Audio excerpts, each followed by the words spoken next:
So why do you think you should be the manager for Bromley Wanderers for the upcoming Footium season? Well, you see, the human body has evolved over hundreds of thousands of years, so I can sit in a sterile room and look at fake lights in a box, and by God, that's what I'm going to do when I get the job managing this club. Well, okay then. Do you care to expand a little bit on that, if you don't mind? So I've killed 4 people to get where I am right now, and that's not even very far. Imagine how much more I could do. Imagine how many more people I could kill. Well, you've killed 4 people. How do you sleep at night? Well, you see, a clear conscience is a luxury for those who have chosen the right path. I know I've chosen the right path, as it's led me to this very moment transcended in time where I'm interviewing here for this job at Bromley Wanderers. I sleep like a fucking baby. But don't babies notoriously wake up multiple times during the night? Yeah, my sleep schedule is absolutely fucked. How am I supposed to sleep at night when I've killed 4 people, for fuck's sake? How would you envisage setting the team up for victory on a match day? I like to set my teams up as defensive powerhouses because I'm actually allergic to conceding goals. Nice, I like that. That's the kind of spirit we're looking for here at the club. No, like I'm legitimately allergic to conceding goals. It's like a serious medical condition. I could die. So why do you think you should be the manager of Bromley Wanderers? Bien, je pense que je peux apporter une certaine vigor. No, we're not having a French person in charge. And how would you surmise your management style? You know, I like to try and understand my players on a deeper human level, you know? I feel like if I connect with my players that way, I'll get the best out of them, they'll get the best out of me, and, you know, if we ever have a disagreement over something, then they can just go and kill themselves. Where do you draw your inspiration from? Well, you know, my roots stem from the love of German football. Some of my biggest heroes have done some great work there. You've got Joachim Low, you know, Jurgen Klinsmann, Adolf Hitler, Thomas Tuchel, so many great leaders that I aspire to be like.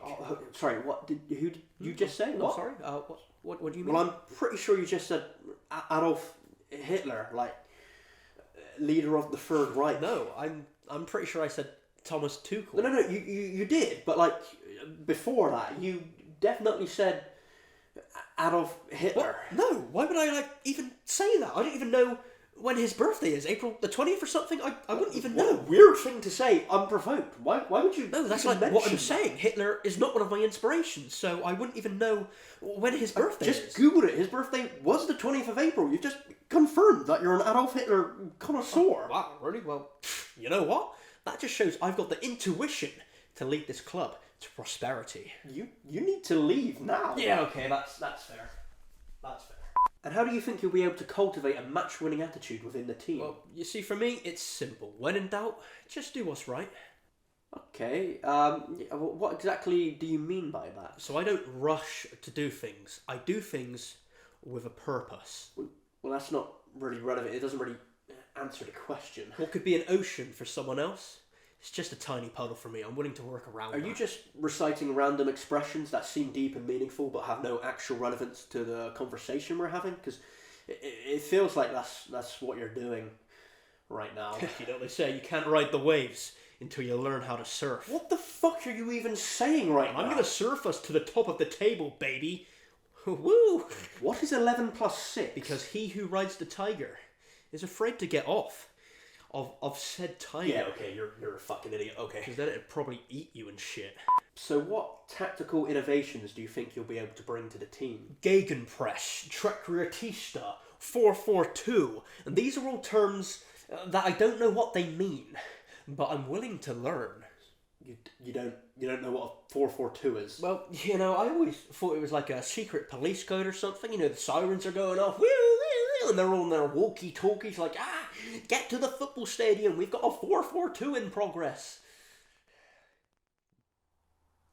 You can't be fucking serious, man. I'm being like 90% serious. So who would you say is your biggest hero? Okay, well, I'd have to say that my biggest hero is probably your mum. My mum is your biggest hero. That's right, because if she hadn't given birth to you, I wouldn't be sitting here interviewing for this wonderful prospect of a job at Bromley Wanderers. Yeah, fuck it. Do you want the job? Do you want to be the manager? No. No. Okay. Are you serious? No? No, as in you're not serious about the first answer being no? Or no, as in you don't want to be the manager of Bromley Wanderers? No.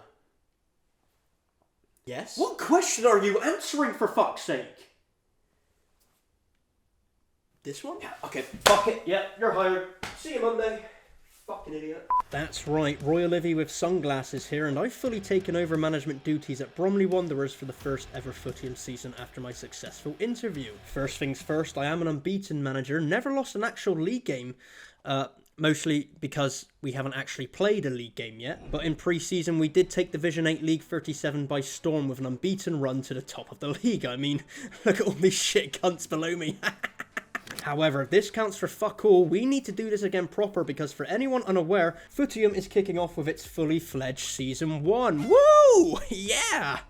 Yeah, go team, go sports. This means actual prize pools and cold hard cash money to compete for. If we check the prize pool medium article, we can see this is funded by player sales and academy mints across our division, with various factors affecting how much we can win. So far, we've invested about £350 to acquire the club and mint an academy rare to get us competing at a good level in this division. We simply have to be rising up the divisions in the early seasons to allow us to compete for bigger prize pools down the line. But let's see what players I'm working with here in the club. Academy prospects Franco Grossi, Cecilio Diaz and Raimundo Gomez will be making the step up to grown adult football, with a further silver reward joining the club on a free transfer in the form of Ernst Lehmann from matchday 2 onwards. A top player for this division, there's no doubt about that, and we then won 3 rares from Discord quizzes, as well as a soon-to-come legendary, on top of a rare Jacobo Moreno also signing from our Season 0.5 Academy. So some big players here to shape the starting 11. The key player that we'll be looking to build the team around is none other than Daniel the Kangaroo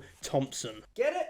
It's because he's Australian? With a 69 rating at left wing, he is the clear danger man of the team, and at the ripe old age of only 24, he has plenty of time to hit his full potential at this club and beyond, with him being able to max out at a 90 rating at left wing if training is fully utilised, which in theory could make him one of the top left wingers across the whole of Footium. And I've got this handsome fella in fucking what? Division 8? Like, what the fuck is that about? We can see here from the training medium article that a player's potential is broken down into 3 monikers: used potential, unlocked potential, and total potential. The clue is in the name. Used potential is training and growth already completed by the player. Unlocked potential can be trained on immediately in the training hub, with the total potential then being further unlocked at the rate of 1 potential for every 350 matchday minutes played. More insight into my strategy around training later, because first we need to sort out our matchday tactics that will allow us to, well, to win games. Basically, that is the main aim of any football club, and the main idea here is to ensure that my tactics suit the star players of the club. So we're going to be lining up in the 4-2-3-1 formation. We have to play with wingers to get the best out of Thompson. It's that simple, and this formation also allows me to get Martinez in that pivotal number 10 role behind Sanders up top. The issue here is that this could be quite an attack-focused team. As you know, I'm allergic to conceding goals, so I'm wary of being open in the midfield and prone to counter-attack, so I definitely love to improve with a nice rare central midfielder to hold things together at some point, but hopefully in Division 8 this won't be too much of an issue, especially if I can train Cecilio Diaz up early doors. I then have 2 strong rares in defence, with Saunders at left-back having 1 big season left in him. He retires next season when he hits the age of 32, as all players do in Footium, but we have Lucas waiting in the wings, or wing backs rather, who I'm hoping to train heavily this season to build him up as a strong left back replacement for Season 2. Oishi is then a capable keeper who we could look to improve upon at some point, but he's not the most glaring issue in the squad right now and is a good captain choice if certain players need a rest. A deeper look at training, however, and it's worth noting a player loses 25% condition for every training session, meaning not only can you not overtrain a player and reduce their condition below 20%,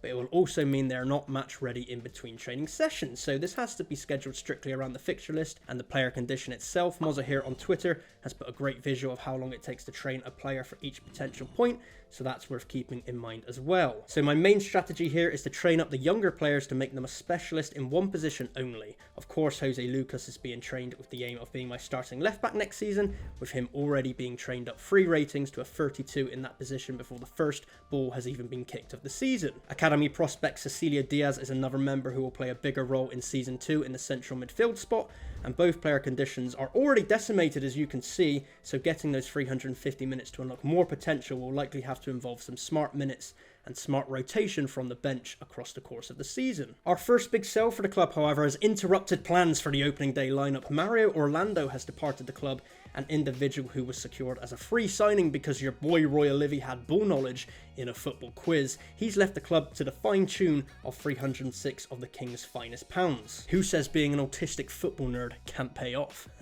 This has gone a long way in recuperating the original outlay of the club mint and the Jacobo Moreno Rare Academy mint, with the club now currently operating at just under a £100 deficit. And this doesn't even factor in that I've got 3 rares, a silver, and come season 2, a legendary on the books, so the club is definitely looking healthy and competitive at this time. This did, however, mean my strong right back slot had now become one of the weakest areas in the team in Rodrigo Farias, but those opening day nerves were quashed with not only a huge 6-0 win, but Farias himself got on the score sheet to show he wasn't just there to fill out the numbers. But things were about to get tasty heading into match day 2 of the season already. Our next game was against Bingforden, a team who also happened to win 6-0 on the opening day of the season. For fuck's sake, I'm not even top of the league, what the fuck is this shit? A strong start was important to settle early nerves, and the Kangaroo ensured just that with an early strike from a tight angle inside the box. We continued to pepper the Bingforden goal, and eventually a safety cushion was achieved thanks to another sublime finish from the Kangaroo. An absolute stat padder, 2 shots, 2 goals in Division 8. This allowed me to make some halftime changes to get some youngsters some important minutes to begin the journey of unlocking more potential, and these subs actually proved to be a stroke of genius as Lucas and Silva both scored the goals in what would eventually finish off as a 5-0 victory,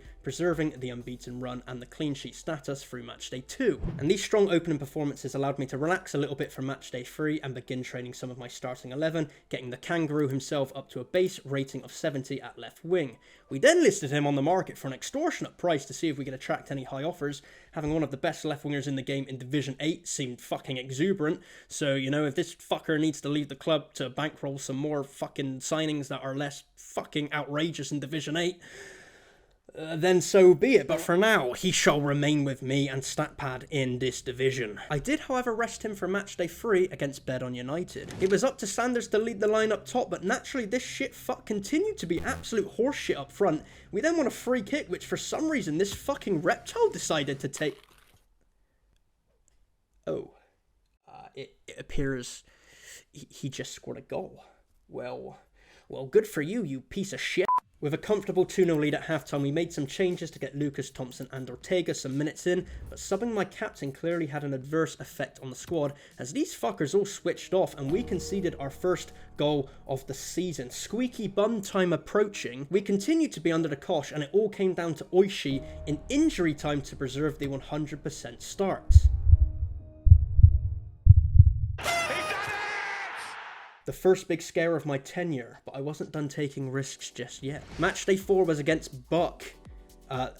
That's it. That's their whole team name apparently. Like, what the fuck? Now, Buck are what is known as a zombie team. Essentially, the owner of the club has forgot they own it. Think of it like that fella who owns Reading in real life. What's his name? I don't fucking know. Probably Buck. We can see from the Buck lineup that they're fielding a full reserve team, really low-rated players. So I can take liberties with my team selection here to get players minutes who need the minutes to unlock further potential. Because honestly, there's no way I lose this fixture, right? Right? I mean, yeah, right, there was absolutely no way. For some reason, my backup goalkeeper was scoring in the 7th minute, so apparently that's a thing. A few more wins here, then put us in an incredible spot in the league table. Can we go all the way and take home the crown? Like and subscribe to catch the next episode to find out. I'll catch you then, because I love you.